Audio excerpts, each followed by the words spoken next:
Hey, it's St. John, and I have another AuDHD video for you.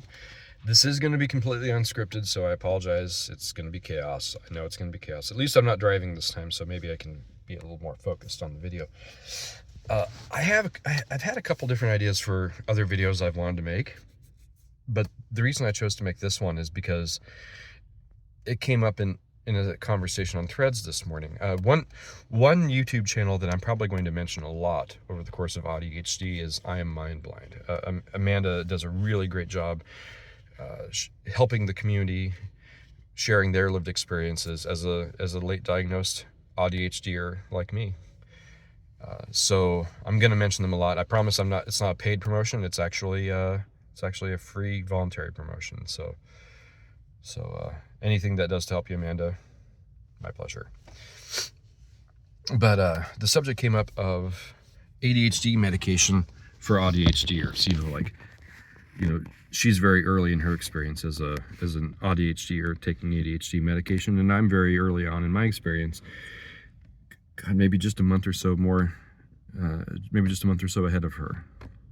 So she had said that she's taking a non-stimulant, and she is noticing a difference in her anxiety level, but she's not noticing really any difference in her focus level, and she's really kind of underwhelmed and disappointed by it all.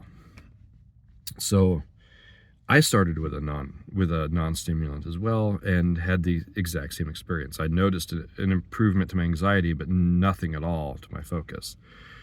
And then the doctor added a stimulant to the non-stimulant, and then we swapped out the non-stimulant for another. I may decide to actually give the names of those medications, but for now I'm not going to.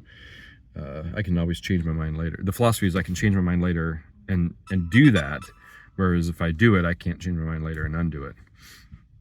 Unless I want to dick with editing the video, and frankly I don't. So,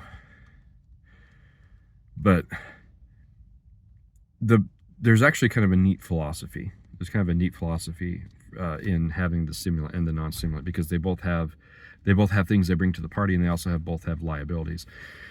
The stimulant is supposed to provide improved focus, improved attention, and improved energy levels for punctuated periods. The stimulant doesn't stay in your system. It turns on and then it turns off. Whereas the non-stimulant, it takes weeks to really kick in, but then it doesn't really kick out either. If you take the medication, it'll eventually kick out, but it's not like it works for 4 hours or it works for 8 hours. It just works constantly. And the non-stimulant medicine is intended to decrease your anxiety, which is the one thing that I definitely have noticed is if there's a stressor situation, I feel all the anxiety I ever would. But in terms of just nominal anxiety in non stimuli situations, I do notice I have less anxiety, so that's good. So improved focus, decreased anxiety, that's the intent of having the two. But there's also another benefit. I'm going to get my camera out of the sun. I don't want it to get hot. Here we go. So another benefit, they each have other impacts. And maybe for certain patients, for certain contexts, you actually want those. But in my situation, they're both latent, and we don't want either one of them. So the idea is to use the two to counterbalance each other. The stimulant will increase. I'm still in the sun. Okay, sorry for the weird angle here, guys.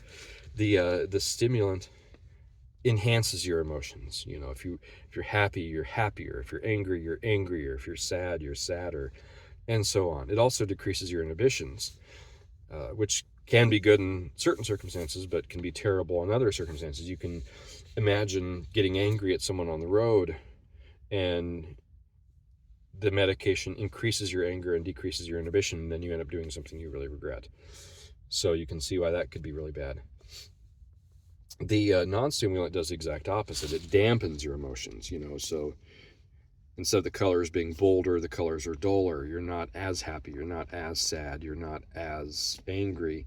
At my low doses, it doesn't get rid of the emotions, but on a high dose, you could see how it could just make you completely gray, which is not a good thing either. But anyway, in my particular case, we don't want either of those effects. We don't want me to feel emotions more or less. So the idea is to strike a balance. The way I like to think of it in my head is kind of a 0 + 5 - 5 = 0 situation. That's kind of what we're going for. Also, the stimulant should cause me to lose a little weight, but right now I'm actually ever so slightly gaining weight. My red line is 300. I want to stay under 300. As long as my number starts with a 2 or lower, I'm okay. And for the past, I don't know, 2 or 3 years, I've been just fluctuating aimlessly between 275 and 285, which are not numbers I'm proud of, not numbers I love, but numbers I can deal with. And I donate plasma twice a week for a little extra fun money, and then it also helps people. So, but every time I donate plasma, I get weighed, and the past 2 times I got weighed, I weighed, well, 3 times. I think I weighed 188, then I weighed 192, 288, 292, and then 291. So I have broken that 10-pound range that I've been comfortable in, and I'm closer to the 300 mark than I want to be. So, I don't know. Maybe we up the stimulant medication so that that number can start to come down again. But then again, right now I feel like the two are pretty well in balance as far as my emotions. I'm not feeling a profound difference in my emotions one direction or the other right now. Whereas before, when I was on a lower dose of the stimulant, I would notice myself get really angry and find it harder to become unangry. So I don't know what the answer is there. That's what I have a doctor for, right? He's the one who knows how to turn the knobs and do the faders and all that stuff. But so right now I'm not noticing a big improvement to my focus or my attention span, as this video probably demonstrates how all over the place I am. I do, as I said before, I do notice a benefit to my anxiety and a small amount of weight gain. Yeah, so maybe the answer is to kick up the stimulant just a tiny bit. But the real profound thing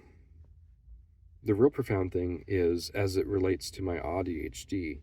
Now, I've heard several people say this. I mean, another channel I'll mention from time to time is Molly's ADHD Mayhem, and they had done this big thing about how since taking the ADHD medication, their autism really is just kind of ruling. Where they notice their autism much more profoundly, and I've heard that from other AuDHDers too, and I guess it makes sense. If you're philosophically, it makes sense. If your ADHD and your autism are holding each other in check, imagine a stalemate in an arm wrestling contest, if you will.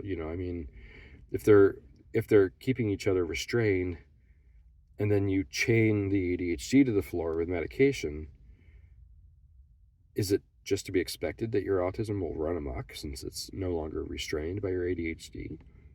I don't know. But I am noticing my autism more. But the question is am I noticing, what ratio is it where I'm, on the one hand, am I noticing my autism more because we're restraining my ADHD through medication? Or am I just noticing my autism more because I'm coming to understand autism better, and so I'm seeing more because I know better what to look out for? I mean, they say all the time that late diagnosed autistic people become, quote unquote, more autistic as they go. Of course, they're not becoming more autistic, but they're always the same amount of autistic, but they're seeming more autistic than before because they're understanding more, they're understanding masking more, they're understanding how they're masking, and are starting to mask less.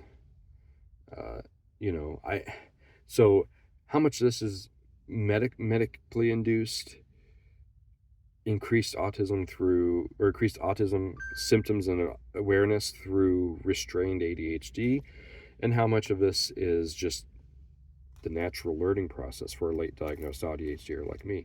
I don't know. Anyone watching this who has experience with this, I definitely covet your experience so I can compare and contrast it to my own.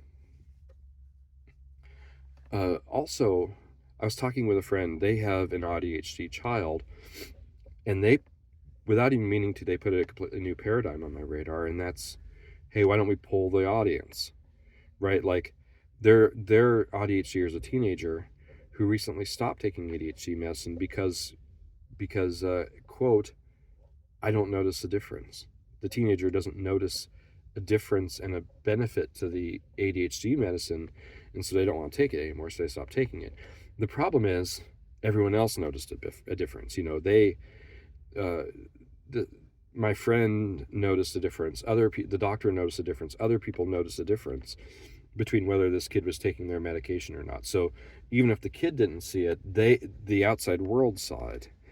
And so that's another thing. I mean, you know, maybe I'm not noticing a tremendous difference so far to my ADHD symptoms, but maybe other people are.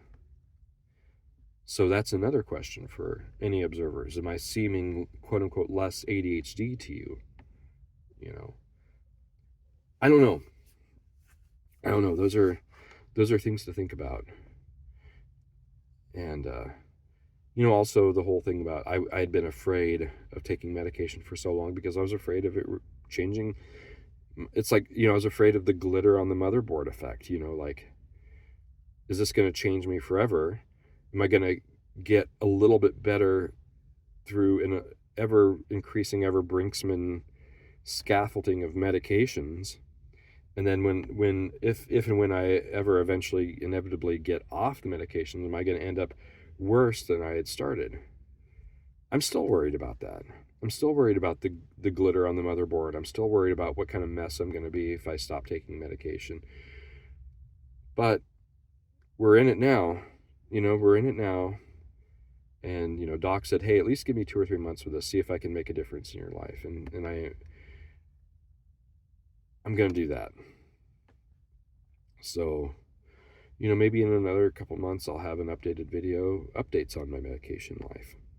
But for now, I'm going to go ahead and stop. I just wanted to kind of get the initial stuff out there.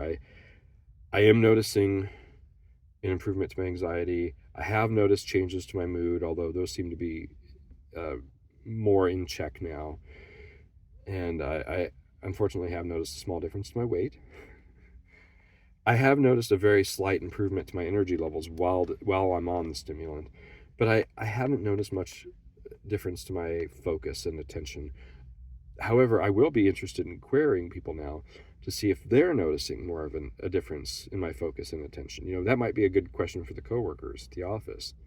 So anyway, meanwhile, this is AuDHD signing off.